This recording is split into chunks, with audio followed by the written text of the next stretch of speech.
Coba bayangkan situasi ini. Anda lagi ada di sebuah pesta yang lumayan bising, kampus yang padat, atau mungkin di kafe yang lagi penuh-penuhnya. Di sekeliling Anda ada banyak banget orang, suara tawa di mana-mana, tapi entah kenapa Anda merasa benar-benar terputus. Kayak ada dinding kaca tak kasat mata yang misahin Anda dari mereka semua. Nah, di pembahasan materi kita kali ini, kita bakal ngebedah tuntas salah satu paradoks paling emosional dan relevan di kehidupan modern kita. Pernah nggak sih Anda ngerasain kesepian justru waktu lagi di tengah keramaian? Kalau jawaban Anda iya, jujur aja emosi itu valid banget. Anda nggak aneh kok. Paradoks ini tuh udah jadi semacam epidemi modern. Terutama nih buat para dewasa muda atau mahasiswa yang baru pertama kali merantau jauh dari rumah. Secara fisik, mereka mungkin nggak pernah benar-benar sendirian ya kan? Tapi secara psikologis, wah rasanya benar-benar terisolasi dari dunia sekitar.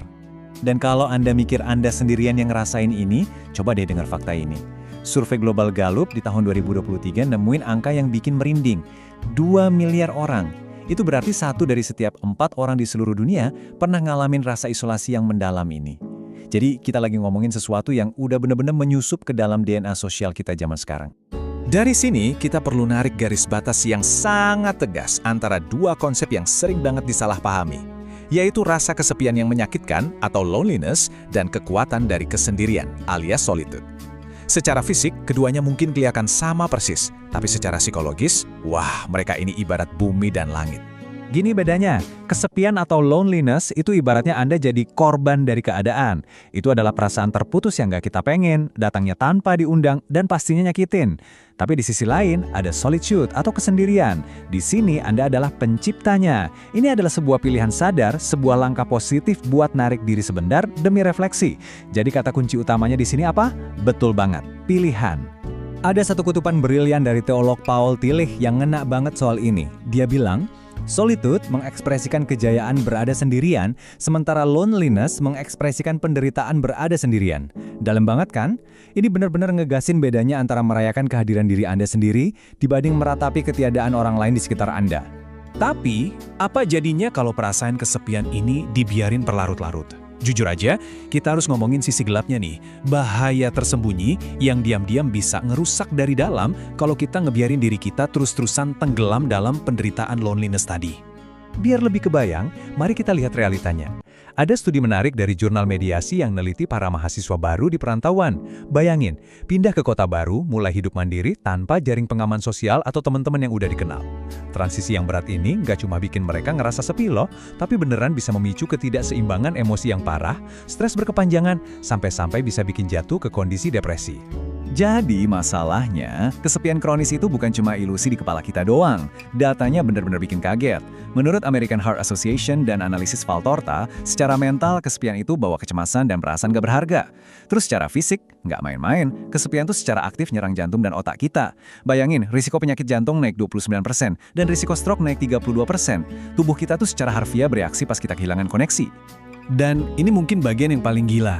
Ada sebuah riset pemindaian otak dari UCLA yang nemuin kalau otak orang yang kesepian itu memproses dunia dengan cara yang beda banget. Bener-bener beda. Jaringan bawaan di otak mereka berubah, dan respons mereka terhadap suatu hadiah atau pencapaian itu menurun. Artinya apa? Orang yang kesepian secara harfiah ngelihat dunia pakai kacamata yang berbeda. Ini nyiptain semacam lingkaran setan, di mana mereka jadi ngerasa makin aneh dan gak dipahami, bahkan waktu mereka lagi bareng sahabat-sahabat mereka sendiri. Oke, cukup dengan kabar buruknya. Kita tarik nafas sebentar. Karena kabar baiknya, ada penawar racun yang luar biasa ampuh untuk ini semua. Dan kita punya kendali penuh buat nyiptainnya. Ini yang kita sebut sebagai kekuatan positif dari kesendirian.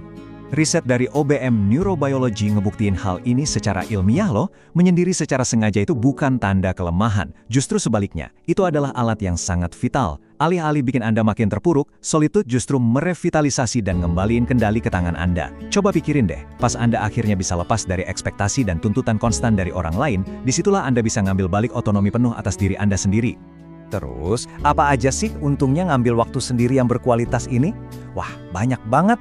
Pertama, ini tuh ibarat bahan bakar buat kreativitas original. Tanpa berisiknya opini orang lain, pikiran Anda bebas meliar. Peneliti Kopland dan Boker juga nemuin kalau ini ngebantu banget nurunin stres dan bikin emosi lebih stabil. Dan yang paling keren, studi dari Lee dan Lei ngebuktiin kalau me time itu ngebangun kemandirian emosional. Anda jadi nggak lagi gila-gilaan nyari validasi dari luar cuma buat ngerasa bahagia.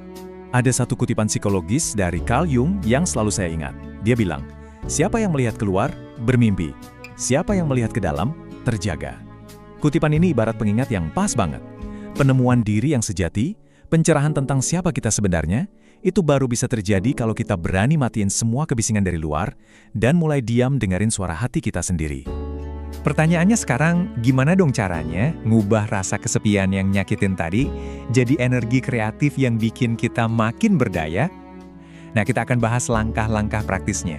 Karena teori doang tentu nggak cukup kan? Gini, ada 3 langkah simpel yang bisa langsung Anda praktekin. Pertama, rencanain waktu buat diri sendiri secara sadar. Coba deh, blokir sekitar 30-60 menit sehari buat benar-benar offline tanpa ada notifikasi yang masuk. Kedua, lakuin aktivitas yang bikin Anda merasa produktif atau tenang, kayak nulis jurnal atau sekedar baca buku. Dan ketiga, ini krusial banget. Coba refleksikan emosi Anda tanpa perlu menghakiminya. Ingat ya, tujuannya bukan buat kabur dari dunia, tapi buat ngebangun obrolan yang jujur dan bermakna sama diri sendiri tanpa interupsi. Dan kalau nulis jurnal kedengarannya masih terlalu berat, tenang aja. Ada trik asik yang disebut green solitude. Peneliti Van Gordon ngenalin konsep ini, dan ini sesederhana ngabisin waktu dengan tenang di alam terbuka. Sekedar jalan kaki santai di taman sekitar tanpa bawa handphone, itu udah terbukti secara drastis bisa mereset ulang sistem saraf kita yang lagi kewalahan dan nge-charge penuh baterai mental kita. Simple banget kan? Tentu aja, dalam nerapin semua ini, kunci utamanya adalah keseimbangan. Kita ini kan pada dasarnya makhluk sosial, jadi kita harus nemuin harmoni yang pas antara waktu buat ngerawat diri sendiri dan waktu berinteraksi sama orang lain. Ingat, jangan sampai me time Anda malah membusuk jadi isolasi yang beracun ya. Bedanya tuh jelas, kalau kita ngindarin masyarakat karena cemas, kayak fenomena hikikomori di mana orang ngurung diri karena ketakutan sosial, itu namanya isolasi toksik. Sedangkan kesendirian yang sehat itu kebalikannya. Waktu sendiri yang sehat itu ibarat pit stop. Tempat kita isi bensin supaya pas kita kembali berinteraksi sama orang lain, kita jadi lebih kuat, lebih segar, dan ngasih koneksi yang bermakna, bukan malah sembunyi dari mereka. Nah, dari semua pembahasan kita, saya mau ninggalin satu pertanyaan terakhir buat Anda renungkan. Di momen sepi Anda berikutnya, apakah Anda bakal ngebingkai ulang momen itu sebagai isolasi yang menyakitkan? Atau Anda bakal melihatnya sebagai sebuah kesempatan emas yang luar biasa buat terbangun dan kenal lebih dekat sama diri Anda sendiri? Mulai sekarang, yuk berhenti takut dengan waktu sendiri. Pintunya udah terbuka lebar, pilihan ada di tangan Anda. Teruslah bertumbuh, dan sampai jumpa di pembahasan kita yang lainnya. Coba